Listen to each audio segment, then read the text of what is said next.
Welcome to the Zen Supermom podcast. The episode today is special for several reasons. Not only you're in my new home, welcome. My office is not fully furnished yet, so this is the best you get. But also because in the episode today, I'm talking to one of our Zen Supermoms that me and my team have been working for the past 4 months. So if you've been listening, watching this podcast or any of my content, and hearing all the amazing results you can get with your kids, staying calm and their kids listening more, then you might want to tune into this mom telling you and actually showing you the proof. Like, where is the proof? Where is the proof? Where are the real people who are already doing it? So here she is. For privacy reasons, we are going to blur her face. I'm not going to mention her name. It took me a lot of effort not to say her name during the chats. You will hear that. You will see it on my face, like trying to stop myself from saying her name. That was the fun part. But the topics we touched upon and why especially you might want to listen in is neurodiversity, because she has been familiar with neurodiversity as a parent and as having a kid with neurodiversity. We talked about being made redundant from work because that's her next challenge now that she's a Zen mom. Well, how is she Zen in the rest, like in other areas of her life? And how is the work she's doing with us in the Zen Supermom program, how is helping her at her work as well? And really hearing her speak about specific examples of what becomes possible once you make this your focus. Even for somebody like her who has been through CBT therapy before and who tried to get help before and it didn't work, and it's completely normal that you're skeptical and it all sounds too good to be true and too fast to be real, well then just listen in. She is brave enough to talk about it very openly to inspire moms or dads exactly like you who are looking for that proof and who want to see, well, what becomes really possible then and what is it exactly that it takes. So join me in and meet S. Hi, Supermom or Superdad. Alena here, your mommy tantrum specialist and the founder of the Zen Supermom system. And me and my team have helped hundreds of moms and dads start setting healthy boundaries with calm. And this is the first parenting podcast that is not about your kids, that shows you why none of the parenting techniques helped you stop yelling at your kids and how to control your emotions from jumping out so that you can be the safe, loving parent you wish you had growing up. This is the Zen Supermom podcast.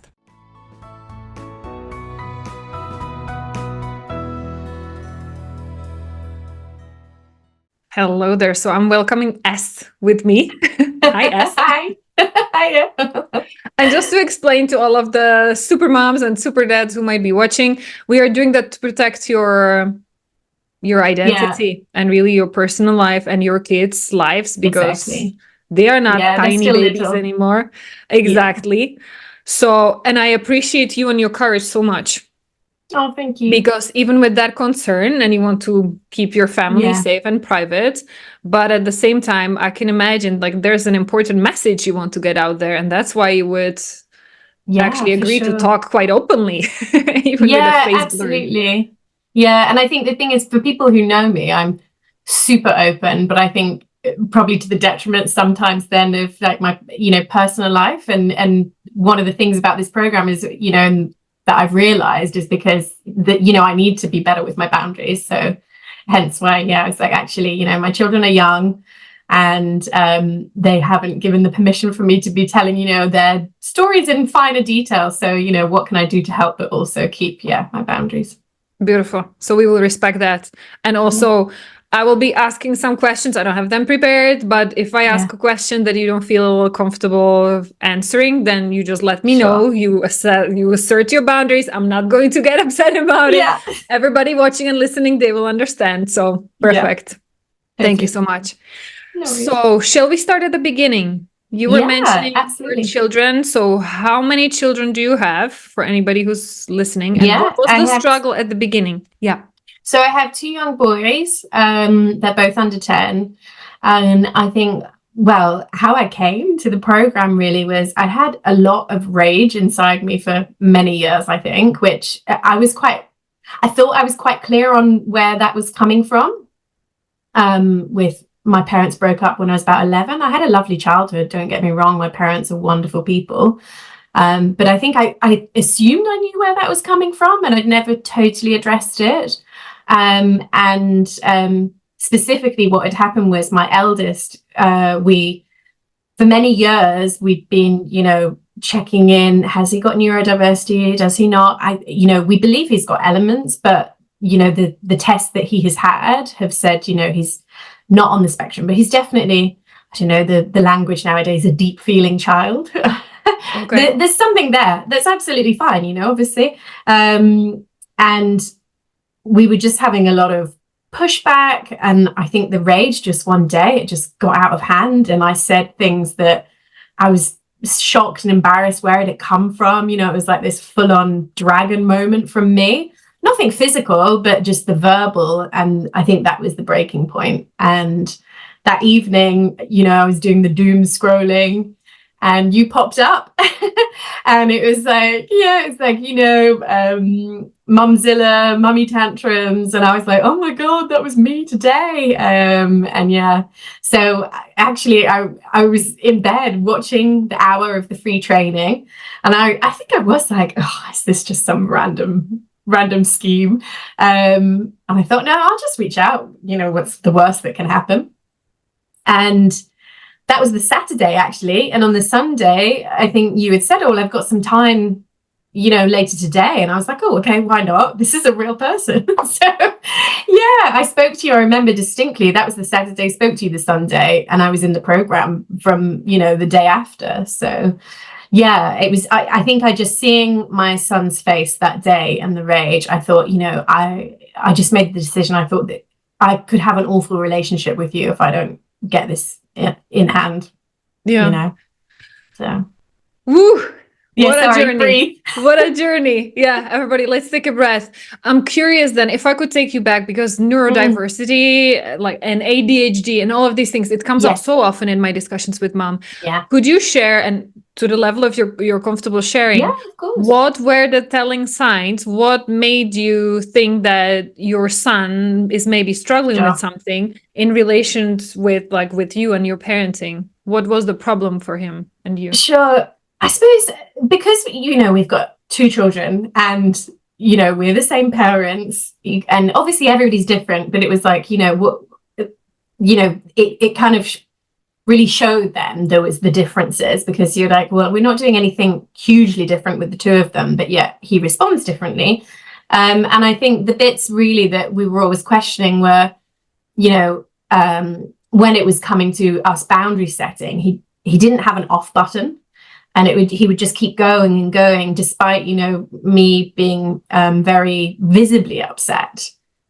He would keep going. And I would, so we'd be thinking, well, there's something there, because obviously, there's a moment where people eventually, the visibility of someone being upset.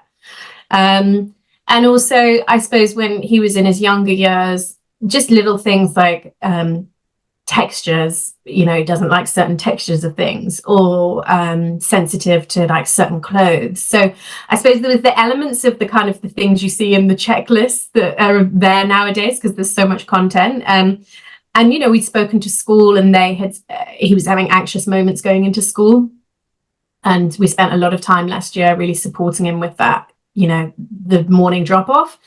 So I suppose there's different things, and school had put strategies in place. They had said, he's responding really well to the strategies at school, but it would be amiss if we said there's not, there's certain elements that kind of do that.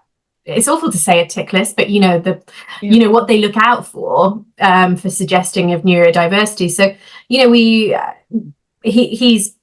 we've been to a child.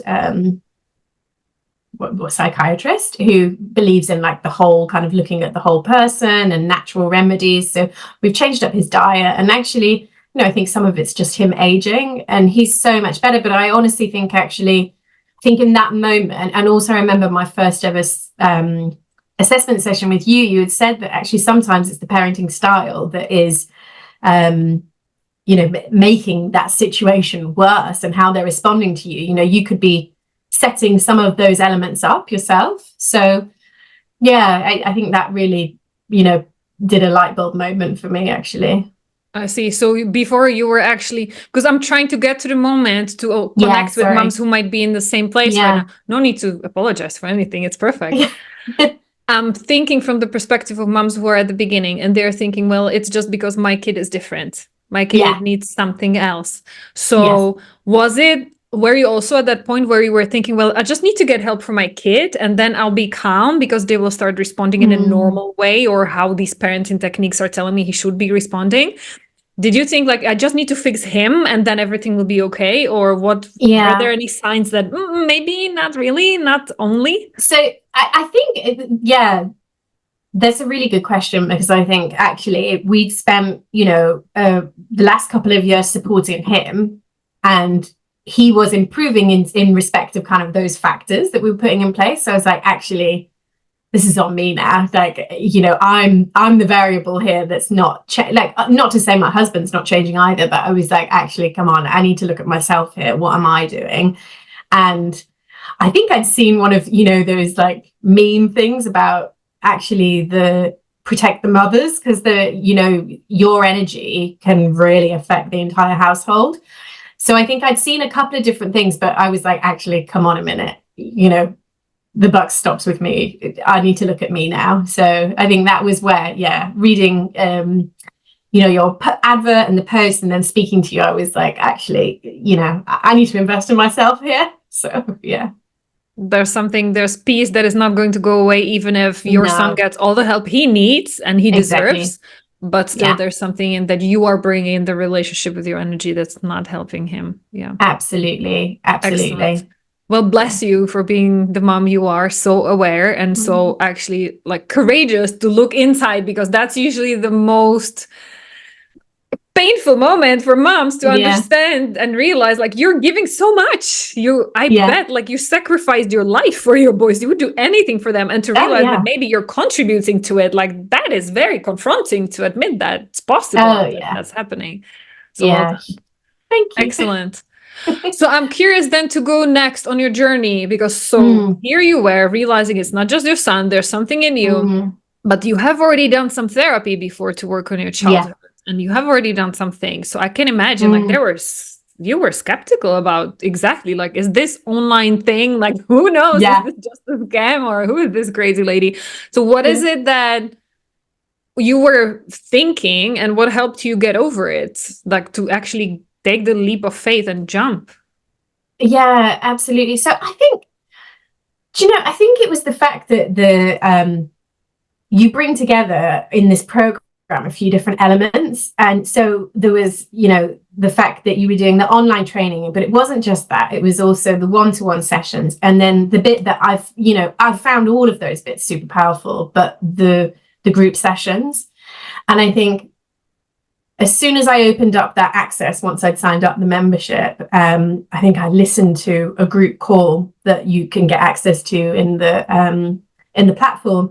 And I was just like, oh my God, that's me. Da, da, da, da, da, da, da, like all these aha type moments, and realizing, because I have some really deep female friendships, and like, can talk to them in detail about certain things. But I suppose there's still some things that are quite confronting, that you shy away from saying them in the most like honest and true way. And I suppose when I listened to that first group call, I was like, oh, just that sigh of like relief of, oh, I'm here. I've found a bit of my place. So I think, you're right. I did CBT actually before I knew I was pregnant with my first son, because I just suddenly like was so emotional, partly probably the hormones, because I hadn't realized I was pregnant. But also I was just, that a level of anxiety and feeling like people were talking about me. And so that was why I went into doing the CBT, this kind of anxiety and imposter syndrome. And it helped to a degree with like, the neural pathways, changing my way of thinking. But it didn't get to those deep rooted bits. So I think the combination of this kind of,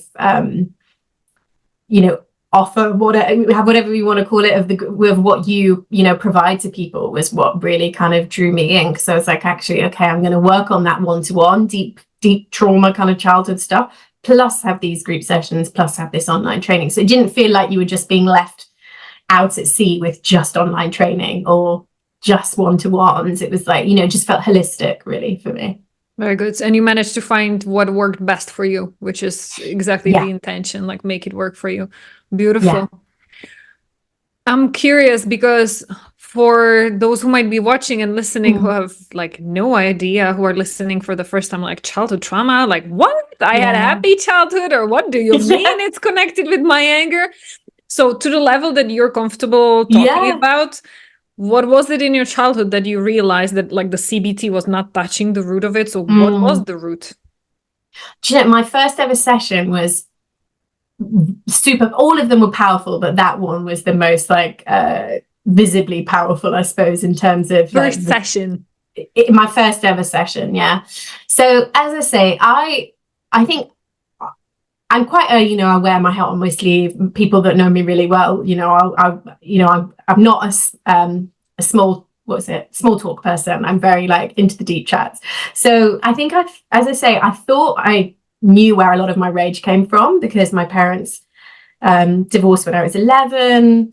My mother left my father for another man, which he was then with for another 20 years. So I think in my head, I thought it was that. And I thought it was, upset my father for, how had he not managed to remain that kind of like patriarchal figure. And, so there was, I suppose I had all these things in my head that I thought the kind of trauma came from. And, my father has mental health issues and, so all of those things. But actually, what I unearthed was this kind of matriarchal kind of trauma that was running through. So another part of the program that you do is you look at what your saboteurs are. And I knew straight off the bat, I was a people pleaser. I knew I had hypervigilance and the hyperachiever, but the stickler, like I had not appreciated that. And what was coming down my kind of female line, and how much of the people pleaser I was, and the stickler, but where that had come from. And so did a lot of work in that first session of, and like there was a mirror, I suppose, to my life of, I'm so close to my mum, and my mum is a gorgeous woman, and she was perfectly imperfect herself. So this is all like, I'm not blaming her, because I did have a wonderful childhood. They did their best. But yeah, it was really powerful moment of realizing, in my childhood, there was this distinct, went back visually to this moment in my childhood, and just lots of jigsaw pieces kind of came into play, really. And I was like, I've not been true to myself, I suppose, because of, sorry, and I'm talking around the subject, but hopefully it makes sense that,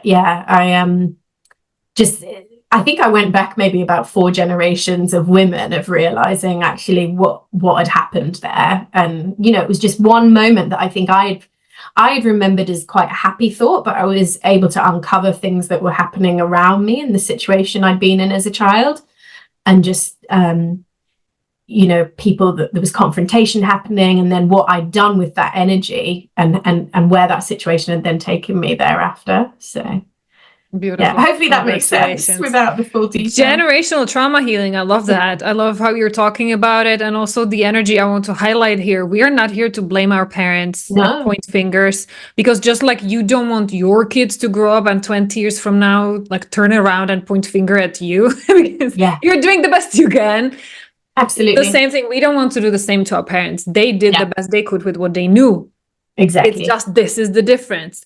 With you, getting the help you needed, you're able to now, and let's talk about it. What is it that you can do with your kids now? How are you being a better mom for them? Because you're not bringing all of this like generational, ancestral, even though they are boys and you had like this female lineage, but what did you see how it was impacting them already, and you were able to stop it? How is it going now? I mean, there's so many practical things that I'm changing. And look, don't get me wrong, I don't get it. I'm still not getting it 100% right. It'll take time. I'm only, what, 4 or 5 months, 4 months in? 4 or 5 months into the program, yeah. But I think I've been able to hear myself in this situation. So even if I can't stop it right there, I can repair afterwards and say, that wasn't right. Mummy shouldn't have done that. I've also, one of the things, I remember when I started with you, I was really triggered by noise. I'd already kind of had an awareness of that, but hadn't really fully kind of connected, well, not connected, but like being able to be fully present for it in advance of it happening, I suppose is the best way to say. So now I'm much more aware of my body and what it's doing, and also being able to kind of say to my children, how I'm feeling in the moment, or equally taking myself out of the moment, or asking my husband for his support. So, but also just sometimes being able to go, actually, that noise is an okay noise. Because I was also finding that even when I think they were playing happily, my body sometimes, just the level of noise, I was triggered, which then might have led to me kind of curbing them having fun, because I was like saying, stop doing that, when actually they weren't doing anything wrong. So practical things I've been able to do. I think,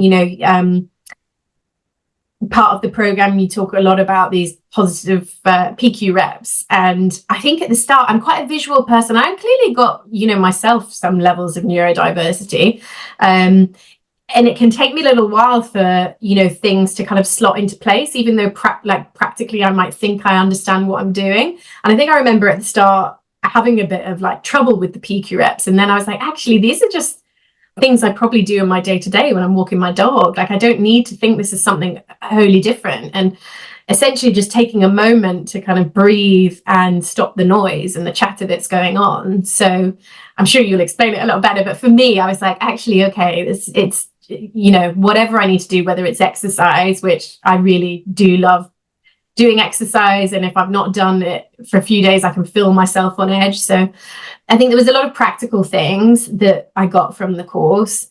And maybe let me just insert here. Hold your thoughts. Sorry, I have to just come in for anybody who was listening to you sharing now. And I love that you're mentioning like how practical it was for you. Just for anybody who's listening and who's like, PQ reps, what? What did she just say? So this is one of the components next to one-on-one trauma healing sessions. You need to go and rewrite that noise in your head exactly, like all of these voices in your head that are getting triggered by noise, by kids, by stress, time pressure. We rewrite that in a series of like small few seconds exercises you're meant to be doing on the go, that you learn how to do automatically. You get better at it the more you do it, and that you can do anytime in any way, no matter what's happening around you. That's why it's actually working for super busy super moms who don't have time for meditation every day, half an hour, right? Fantastic. Very good.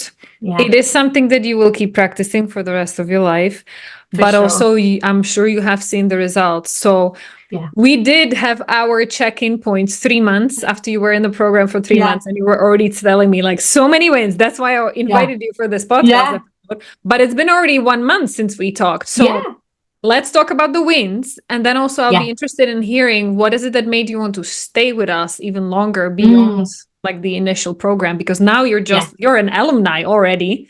You graduated. You got everything. I don't always feel it, but do you know, so a real practical win, which I remember telling you, well, maybe not practical win, that might not be the right word, but so I was actually made redundant about 5 weeks ago. And I think, maybe in another time I might have really spiraled, but I think actually having been through like a really good proportion of the way through the program, I was able to go, okay, this is crap, but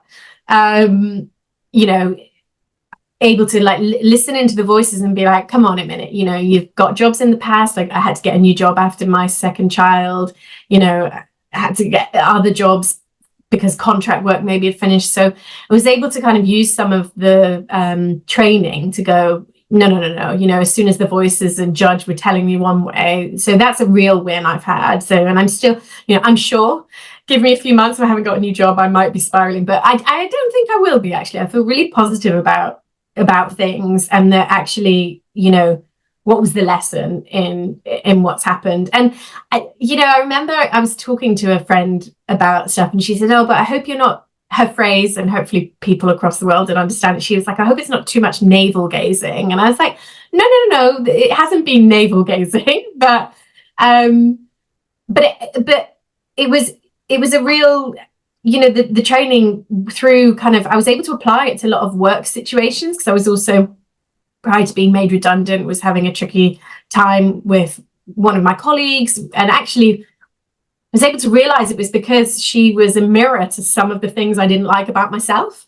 So, and actually, that's one thing I should say. I think one of the things with my son, my eldest, don't get me wrong, I have, challenges with both my children, but I think one of the things that I really started to realize was some of the challenges I was having with him was because he was a mirror of what I was as a child. So some of the bits that came up in my kind of childhood development was, I had this real thing about being different, and that I was panicked by being different, and, didn't want people to not like me because I was different. So, everybody's different, but I think I had this real thing of like, I want to fit the cookie cutter of all these bits. So there's been some real wins with that, and just being more at ease with myself, who I am, and just liking myself a lot more, but also just being like, if those people don't like me, it's none of my business. So, I probably sound like all the cliches in the book, but so that's been really brilliant. I think, like you said, I have asked to stay in the program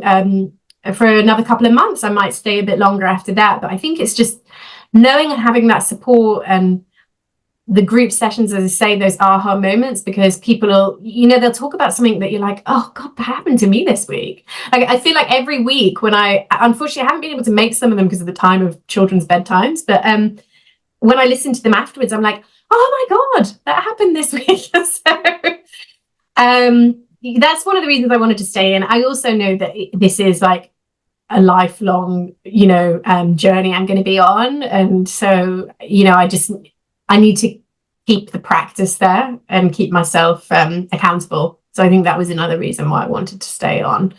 And also because I am in this job searching moment. So I thought, I wanted that kind of like support there should I need it. Absolutely. To be able to come and speak. And it was just summer holidays, which are always challenging for everyone. But I really loved, so for anyone that's joining the program, there's like a monthly theme, and I think the monthly theme going into the summer was what if it was the best summer ever, and that really helped me, because I was like, actually, that didn't mean that we had to do a million things, but it was just like changing my thought process of like, didn't need to think of it as this, oh God, it's 6 weeks that I've got to fill. It was like, actually, what if, it's just moments of joy, and they come together and culminate in something. So yeah. Hopefully that all makes sense. I don't know if I answered the question. Sorry. You answered so many questions that I didn't even ask, and there's so many things that I loved about it. So let me not forget to celebrate your wins. Yeah. Because that was amazing. And I appreciate you for sharing even specific examples of how it's different now and how you can support your sons better. Mm-hmm. I loved how you were talking about it's actually a lifelong thing. So you get the tools, you know how to use them, you're able to apply them in the middle of the moment. And you understand it's going to take a while. You understand there's no shame in continuing in the program later on. So the program is 3-4 months. But if you're, and especially for you as you're having like additional challenge on top, this is important for everybody to understand. This is not actually a parenting program. No. You're not talking about healing you to just be a better parent. Yeah. But you demonstrated it and you talked about it and how many different ways it's helping you. So that's fantastic. Congratulations. Totally. Yeah. And I'm curious now to hear, what is the message? What is it that you wish maybe somebody told you at the beginning? like before you started this, what is the message that you wish you heard from a mom who's doing it? And just like you, I heard your judge at some point saying like, yeah, it will sounds like a cliche from a book. Like, no, judge, like this is so amazing. I bet there'll be so many moms and dads watching this, and they're like, holy moly, I wish that was me, like 3 months from now, having this energy. Because even though your video will be blurred, but I bet like they will hear it from your voice, and it will be visible through your presence. Like, you can't make this stuff up. Like, you're not faking it. Oh, completely. Yeah, I mean, I've been singing it from the rooftops to close friends and that will listen. But I think, you know, you actually said it, I think, in the first few sessions that I joined, but and I was actually preaching it to I shouldn't say preaching it. I remember you saying you should always ask people their permission to give them ask them the permission to offer advice.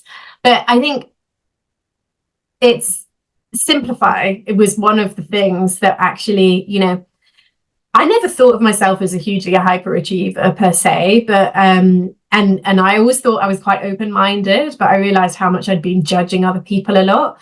And I think a piece of advice would just be like, slow it down and simplify. And you know, I love about how when you were doing the group coaching is, you know, it's like start with the wins. And I'm like, actually, you know, I got up today, like I did this today, you know, I walked the dog, you know, maybe did a cover letter. It's like, actually, that is okay in itself. And I think, you know, like, what's the worst that can happen? Like, you know, if the house is dirty still, like, who cares? But I think it's just, like, slow down. It would, you know, it's okay. But I think I hear that from you. And, you know, I think there was even an alert saying, not to me, but I remember someone else saying the alert had popped up on their thing saying you've done too much. It's like, okay, no, it's good. Like, I really need to like let this sink in, and like my family would say, like, chew on it for a bit. I need to really sit and chew on that for a bit and learn, you know, understand what's going on here. So yeah, I think I just say slow it down. Like, it's not a race. Yeah, absolutely. So beautiful. So beautiful. Oh, congratulations. Yeah. It is amazing. And I cannot wait to see what becomes possible for you as you keep going. Yeah. Month after month, and not just the work stuff and not just your boys, but who you are as a woman. Yeah. What are the shifts that you're noticing? Because we are not just here for your sons. We are not just here for your job in the coming months. But what are the biggest changes you're noticing inside of you, and you talking to yourself and loving yourself? Yeah. I mean, I'm excited I really am. You know, I was saying to a friend yesterday, like, you know, obviously it's September, and I love that whole like back to school fresh sheet, but I'm excited for what's to come. And I remember saying to my Sylvia, my development trauma coach, I was like, you know, I'm seeing like the world in more color now. You know, it's just, I think before it was always like, oh, okay, maybe we'll go on holiday next year. But now I'm like, oh, no, I'd really like to go. I want to go to these places. We're going to go to these places. So yeah, it's been a real shift for me in so many ways. Because I think I just was like, look, it couldn't get any worse than this where I was when I first started. So it's like, only way is up from here. And yeah, and like you said, I think I came into it thinking just about my son and sons, plural. But you know, I was really upset about the way I felt the relationship was going with my eldest. And yeah, and it's been transformational for me too. And like really looking back and going, yeah, you know, I wasn't different in a crazy way, but like, it's okay that I was different, you know, but even if I was in a crazy way, that's fine too. But I think as a child, particularly, you know, with the variables I had from some of my relatives, it was like, you know, that keeping up with appearances. And so it's been a real, shedding of that. I just feel really peaceful now. So, yeah. Beautiful. Thank you. Congratulations. I hope you're celebrating that well, because this is also one of the things we put a big emphasis on it. Share the wins and then celebrate them. Give yourself the credit for it. Well done. Yeah. And thank you so much for coming on here on the podcast to share with all the moms, whomever needed to hear it today.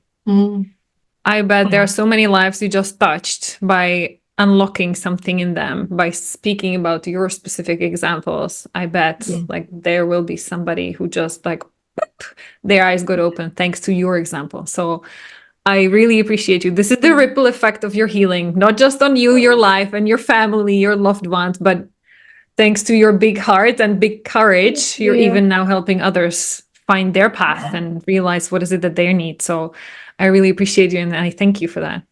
Thank you. And I know, I hope you don't mind me saying, I remember that first ever session with you. I was thinking, like, in the UK, we have this, it's called NCT, of like, before you have a child, this is, you know, like some of the practicalities. But I was like, actually, you know, I feel like this is what needs to be in the system, because, you know, I think, yeah, if we could deal with some of our traumas before we've even had the children, just, be wonderful. And this is the fun part. We didn't even script this or prepare this. We didn't rehearse this conversation, but you're touching on something that is part of my bigger mission. Yeah. Once, like, the more we grow, and honestly, like, it is about making money. There is a paid program that people are paying for. There has to be, yeah. And with the extra money, this is the mission that I'm already starting to build and design, is to help people who are not parents yet, because it should be getting... I would love to do it even with the kids, but for kids, we would need parental approval. And often the parents will get on defensive and they'll be like, no. Yeah. But I am preparing to set up a foundation or some kind of non-profit organization where we would be working with young adults before they become before they become parents, and before they start giving their trauma to their kids, and the whole generational loop keeps going. So exactly, that's where we are going. And I'm happy that, you gave me the opportunity to mention that. Yeah. Thank you for being part of this mission on healing generations. Yeah, thank you. And thank you for helping me spread the world and inspire other moms to do this. Oh, absolute pleasure. Honestly, Elena, I love your style. I think, you know, the fact you're very straight talking, but in a nice way with people. You know, you have the right level of empathy, plus on top of that very clear cut, you know, here's your kind of next steps, but in a coaching way. It's, you know, it's never telling people what to do, but I think I really appreciated that. I appreciate you saying that. Thank you. Super moms, anybody who was listening now, even dads or women who are not moms yet or not ever, everybody's invited to the party. Share with me your feedback for S. Not going to say her name. I've been really doing my best not to say her name. I managed. Well done. I'm going to stay in touch with her. So if you have any feedback for her, with words of appreciation, insights, questions, share that with us. We are going to give it over to her, and so that you can share your feedback, because this is why she's so graciously doing that, to be able to help somebody. So I think it would help to know that it did have an impact. So thank you very much. Stay in touch, super moms. Hope to see you soon. Thank you, S. Bye. Why can't you stop yelling at your kids? And no, it's not the stress, lack of sleep, kids not listening, fighting, hitting, no support, time pressure, ADHD, hormones. No, moms around the world are doing it regardless. How? Join us for the upcoming Mommy Tantrum training and find out too.